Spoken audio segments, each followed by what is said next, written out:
All right, you guys, threw up this morning in the street.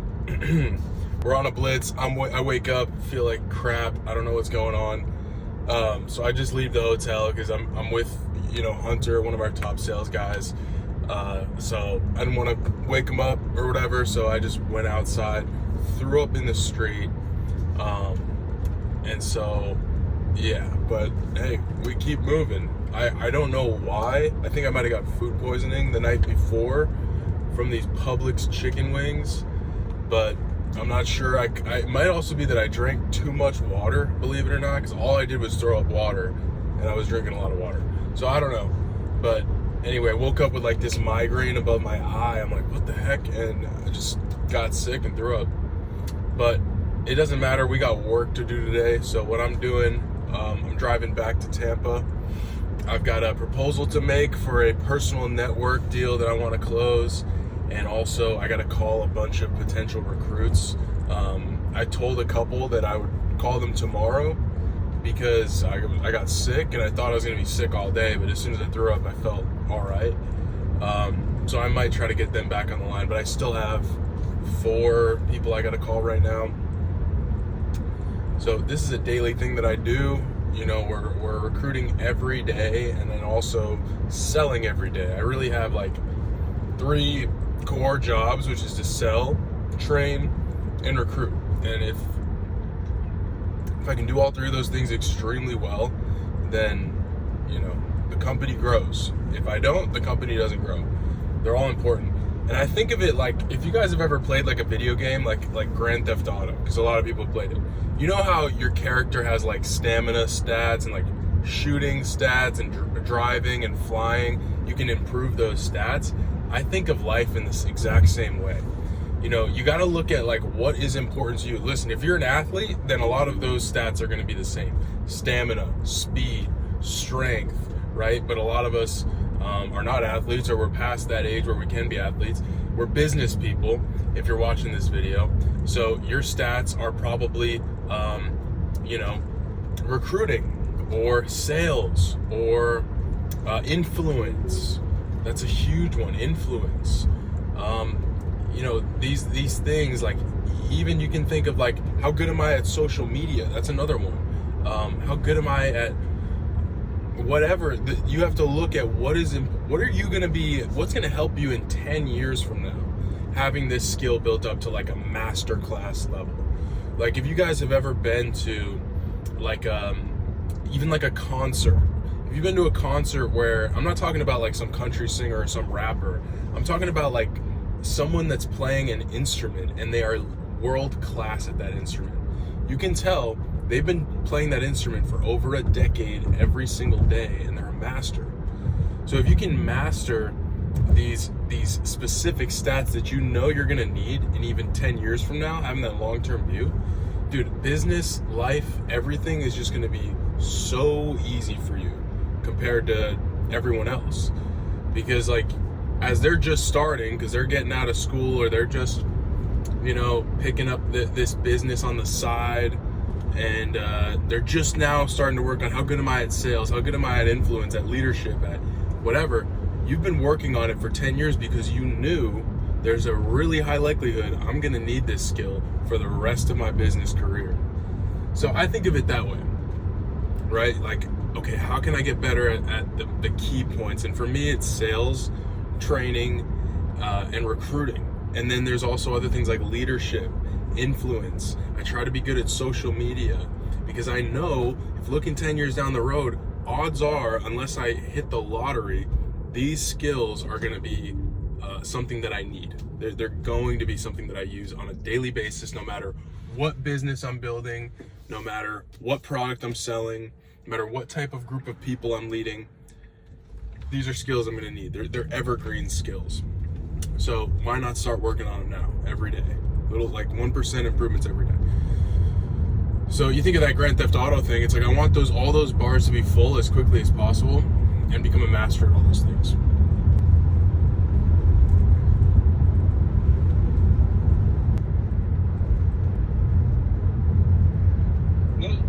Hey, Omar. Hey, I'm doing good. How are you doing? Sweet. Sweet. Yeah, so I'm reaching out. This is Sean with Rise Solar. We got your application for the sales rep position. This is just a quick screening call to make sure, you are a real person. But no, seriously, we get a lot of applicants, so we do a quick screening call just to make sure it's not going to be a waste of time for you or anything like that. But yeah, tell me what caught your eye about the position and why you reached out.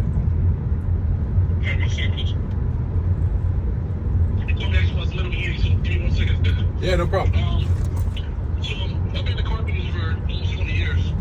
And a lot of my friends that are in the business have switched over to solar and have been telling me they're making comparable money with less hours without doing all the bells. So, after doing it for so long, just looking, for a different career path. Yeah, no doubt. We get a lot of applicants from car guys lately. So yeah, that makes sense.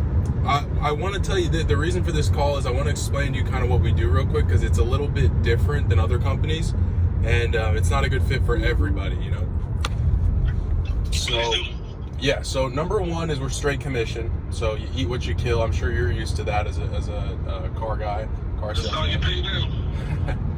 And then number two is that So our main client acquisition channel is door to door. So we typically go door to door to, get new clients. And number three is we're typically on blitz trips. So that means we're going and we're getting a hotel or Airbnb that's covered by the company in a different city.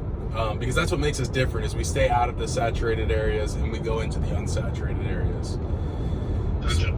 That's why I can tell you right now, I'm definitely not into no door-to-door sales. All right, man. Have a great day. Thank you. I appreciate it, man. Thank you. All right, I wish I recorded that last bit of that call, but I was heading on the highway. But the guy said, I'm not into door-to-door sales. I go, perfect. Thank you. Have a great day. We're good. And it's like, some people might take offense to that almost, especially if you're someone like me. I've been knocking doors for 4 years. I've heard all the criticism of, like, people still do that? Like, you knock doors? Dude, I would never knock doors. Like, that's, whatever. Door people are the scum of the earth. I've heard it all. And I don't care. Because, again, 100% of the time that someone has belittled what I do, like the door-to-door thing, they make less than me, or they make less than the average door-to-door sales guy, which isn't like, I'm not trying to be greedy or whatever, but the reality of the matter is we don't knock doors, for fun. This is what we do. And by the way, it is fun, because whenever you're good at anything, it becomes fun. Like if you ever signed up for wrestling in high school and you absolutely hated it because you only gave it a year and you sucked and you got taken down every time, you'd hate it. But me, for example, I hated my first year of wrestling, but I started to get really good around year 3, 4, and I started to fall in love with it. Like I never thought I would love wearing this dumb singlet, and it's the same thing. When you're good at something, you love it. But so I don't take any offense to that. But what's important about it is this opportunity is not for everyone. I say that up front to every applicant that we get. And I'm totally fine when they tell me that up front. And it's just like sales. I'd rather someone say, no, I'm not interested right away than, lead me down this rabbit hole of, being friendly and nice and we're having a good chat. Next thing you know, 20 minutes passes by and they're not your customer. 20 minutes is a third of an hour. You only get 3 of those an hour. I'd rather not waste my time. I'd rather you tell me like that, and then the phone call can be less than 5 minutes and we're out of there. So I wish I had recorded that part, but that happens all the time, and it's totally part of the game.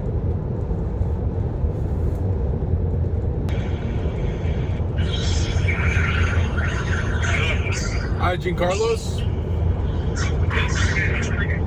Hey, this is Sean with Rise Solar. I have your application for the sales rep position. Oh, yeah, sure. How are you doing today? I'm doing good, man. Is now a good time? I mean, I'm talking now. Of course, I have time to play money, so. What's up? Okay, all right. So this is just a quick screening call, just to make sure, we're not wasting your time or anything. But yeah, tell me what got you interested in our job application and why you applied.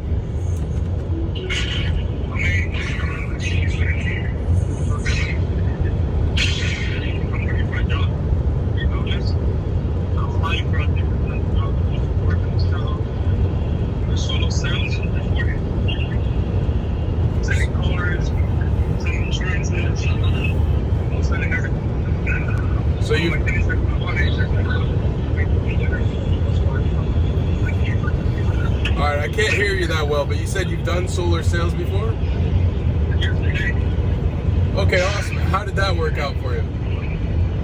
It was pretty good. Being honest with you, I used to make like resales. After that, like you know, they're called ministry.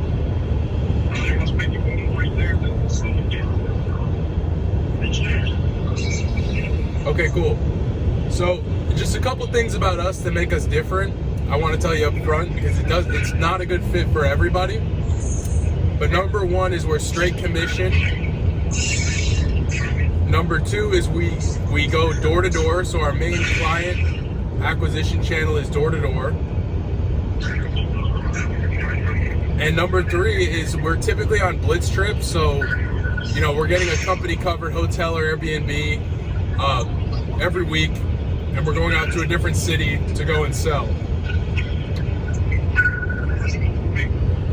Sorry? That's perfect. Okay. What's the commission rate for? If you can explain it. The base. The little noise. It's like Yeah, as long as you can hear me. Yeah, I can hear you. Okay, all right. You can hear me. Yeah, I can hear you all right. So yeah, our baseline is at a 260, but the thing is, you know, I get asked that a lot, and the reason we make more per sale is we don't charge any adders, and we don't tack on to our dealer fees like most companies do.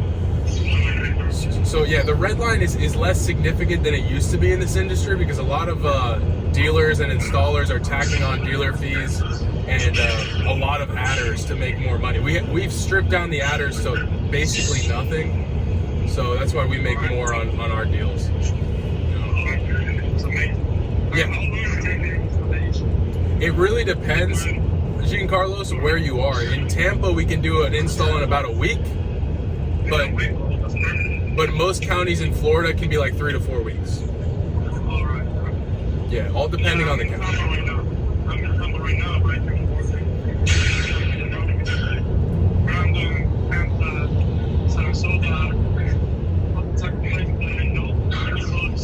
I used to have a company myself, and I had to make company. And I needed to go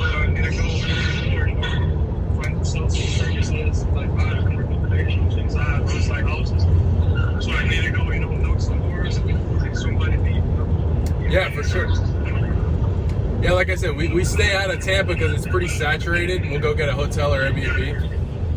But you're seeing a lot of houses, so yeah, no doubt. So those are the important things, Giancarlos. This call is just to make sure we're not wasting your time. So what I'll do now is schedule you for a Zoom interview. And if that works out, we bring you to we give you some homework, and then we do a second interview. And if that works out, a little more homework, and then there's a live training. So that's perfect.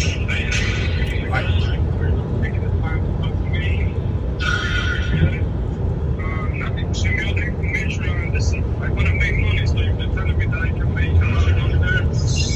I'm ready for it. Absolutely, man. But you know, if it were easy, everyone would do it. So you got to be ready to be a soldier. Nothing is easy.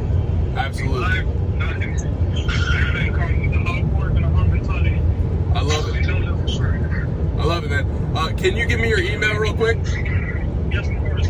Perfect. Does 11 a.m. tomorrow work for you? 11 a.m. tomorrow? What is tomorrow? It's Wednesday, no? Thursday, I believe. Thursday? Yep. Yeah, of course. 11 o'clock tomorrow. All right, man. We'll see you tomorrow at 11, and just let me know if anything changes because we do have a lot of applicants.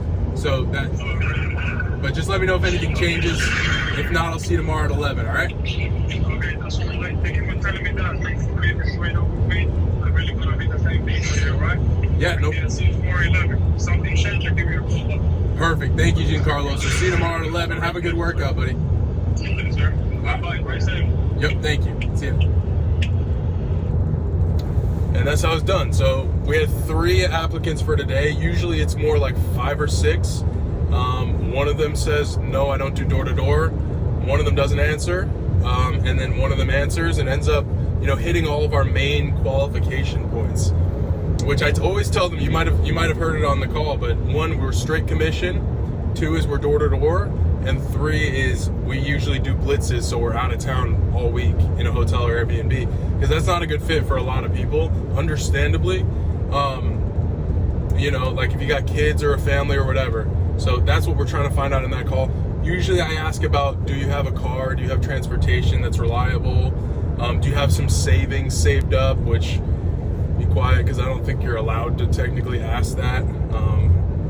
But, you know, it's important because there is a learning curve to solar, right? It's like, you know, most people figure it out pretty quickly. But if you don't, we're probably going to realize this might not be a good fit for you pretty early on anyway. So, you know, it won't be a problem. But if I can tell you're really grinding, it's just not clicking for you yet, it might take like a month or two to get up to it. So we always try to make sure people have some savings that they can float for a couple months. But other than that, man, that's really it. So if we can tell them those things and they're cool with that, I know it's time to move them on to the actual interview process. And yeah, actually, you know, start thinking about them being a good fit for the company.